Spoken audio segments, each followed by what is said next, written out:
Hello, मैं सैयद जावेद हसन।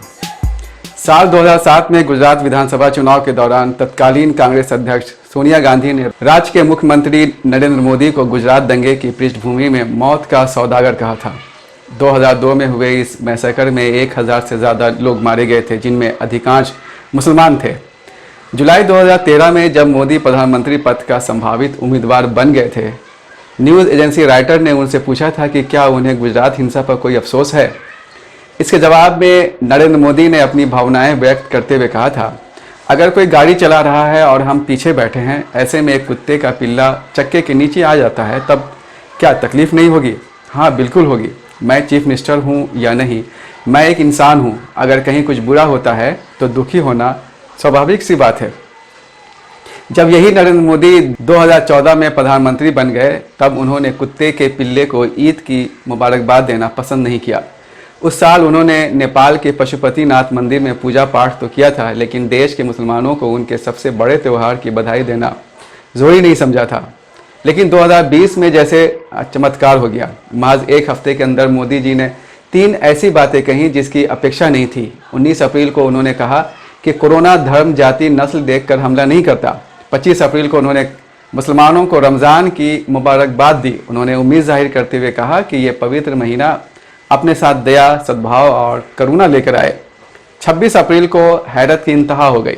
उन्होंने बिल्कुल मौलाना जैसी बातें कही। उन्होंने कहा कि इस बार हम पहले से ज़्यादा इबादत करें ताकि ईद आने से पहले दुनिया कोरोना से मुक्त हो जाए।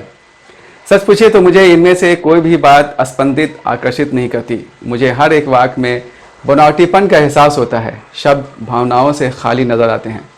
जब पानी सर से ऊपर चला जाता है, हत्या का दौर समाप्त हो जाता है, नफरतें दूर दूर तक फैल चुकी होती हैं, तब एक ट्वीट नमूदार होता है, मन की बात होती है। हम पिछली बातों को ना भी दोहराएं, तब भी हाल की घटनाएं इसका सबूत हैं। तबलीगी जमात को बहाना बनाकर पूरे देश का माहौल ख़राब किया गया। मुसलमानों को कोरोना वायरस फैलाने का जिम्मेदार ठहराया गया। मुस्लिम सब्जी फरोश और फल फरोश को कई हिंदू इलाकों में जाने से रोका गया। मेरठ के अस्पताल में मुसलमानों के इलाज कराने पर पाबंदी लगाने का विज्ञापन छपवाया गया। खिलाड़ी उद्योगपति ने तबलीगियों को जाहिल करार दिया। अहमदाबाद में अस्पताल में हिंदुओं और मुसलमानों के लिए अलग अलग वार्ड बनाया गया।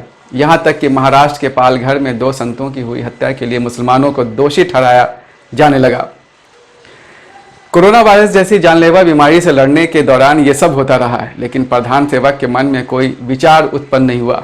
लेकिन जब पश्चिम में तुर्की से लेकर ईरान और पूरब में मलेशिया से लेकर इंडोनेशिया ने भारत में मुसलमानों के साथ जो कुछ हो रहा है उस पर अपना रोष प्रकट किया और सोशल मीडिया पर भक्तजनों द्वारा मुस्लिम देशों के खिलाफ ऊट पटांग मुहिम चलाए जाने के नतीजे में जब गल्फ कंट्रीज से तकरीबन 1.5 करोड़ भारतीय कामगारों को निकाल बाहर कर दिए जाने का खतरा पैदा हो गया, तब नफरतों के जहर में शब्दों की मिठास घोलने का स्वांग रचा गया।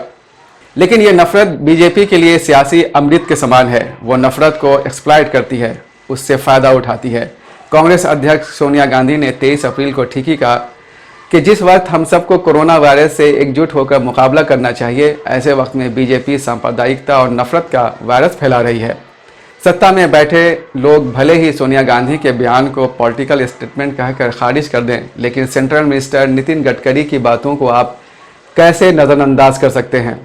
25 अप्रैल को नितिन गडकरी ने भारत के उद्योगपतियों से कहा कि वे चीन के खिलाफ चल रही नफरत से फ़ायदा उठाएं। CEO क्लब ऑफ इंडिया के साथ वेब आधारित इंटरेक्शन के दौरान गडकरी ने कहा कि चीन के खिलाफ काफ़ी नफरत है। कोई चीन के साथ कारोबार नहीं करना चाहता और ऐसे कई देश हैं जो चीन से कोई सामान मंगवाना नहीं चाहते। फिर उन्होंने कहा कि उद्योगपति इस नफरत भरे माहौल का फ़ायदा उठाएं और उन सामानों का उत्पादन शुरू करें जिसके लिए देश चीन पर निर्भर है। आत्मनिर्भरता और बात है, नफरत को एक्सप्लॉइट करना, उसको कैश करना और बात है। इस तरह आप अंदाज़ा लगा सकते हैं कि बीजेपी मुसलमानों के खिलाफ फैलाई जा रही नफरत को अपने वोट बैंक के लिए किस तरह एक्सप्लॉइट करती होगी, कैश करती होगी। और इससे आप ये भी अंदाज़ा लगा सकते हैं कि आखिर क्यों किसी न किसी बहाने नफरत भरे माहौल का समय समय पर विस्तार किया जाता रहा है। लेकिन सवाल तो सुप्रीम कोर्ट से भी पूछा जाना चाहिए कि नफरत पर ब्रेक लगाने के लिए वो खुद ही कोई नोटिस क्यों नहीं लेती। फेक न्यूज़ से उपजी नफरत पर काबू पाने के लिए जमीयत उलमाए हिंद की तरफ से रिट दाखिल की जाती है तो वो उसे 2 हफ्ते के लिए क्यों टाल देती है। नफरत का वायरस फैलाने वाले एंकर अर्नब गोस्वामी को गिरफ्तारी से राहत देते हुए 3 हफ्ते की मोहलत क्यों दे देती है? क्या अब भी वहां कोई गोगोई बैठा है? सत्ता से सवाल पूछने का साहस नहीं रह गया है तो कम से कम अपने आप से ही पूछिए। फिर मिलेंगे। Good bye.